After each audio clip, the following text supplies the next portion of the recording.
వారంలో కనీసం 2-3 సార్లైనా పప్పుచారో రసమో సాంబారో పెట్టుకుంటాం కదా. దానిలోకి కాంబినేషన్ గా వేడివేడిగా కారంగా ఫ్రై ఉంటే అదిరిపోతుంది కదా.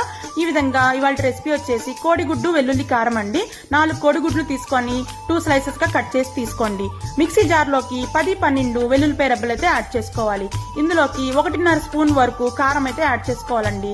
అలాగే 1 టీ స్పూన్ జీలకర్ర వేసుకోండి. 1 టీ స్పూన్ వరకు ఉప్పు వేసుకొని మరీ మెత్తని పౌడర్ లా కాకుండా బరగ్గా గ్రైండ్ చేసుకొని సైడ్ ఉంచేసుకోవాలి. స్టవ్ వెలిగించి ప్యాన్ పెట్టుకొని ఒక 2-3 స్పూన్స్ వరకు ఆయిల్ వేసుకోండి. ఆయిల్ లోకి మనం ముందుగా కట్ చేసి పెట్టుకున్న బాయిల్డ్ ఎగ్ పీసెస్ వేసేసి బోత్ సైడ్స్ ఫ్లిప్ చేసుకుంటూ బాగా దోరగా వేయించుకోవాలండి. మీరు ఇక్కడ చాలా ఆయిల్ ఉందని అనుకోబాకండి, మనం డీప్ ఫ్రై చేయట్లేదు కాబట్టి మనం వేసే ఈ మసాలా పౌడర్ ఈ ఆయిల్ లో బాగా వేగి ఈ వెల్లుల్లిపాయ కారాన్ని విడిగా అన్నంలో కూడా కలుపుకొని తినేలాగా ఉంటుందన్నమాట. ఈ విధంగా దోరగా వేయించుకోండి ఒక 2-3 మినిట్స్ వరకు. ఇంకా దీన్ని మనము సాంబార్ పప్పులోకి నంచుకొని తినేయడమే. Thanks for watching.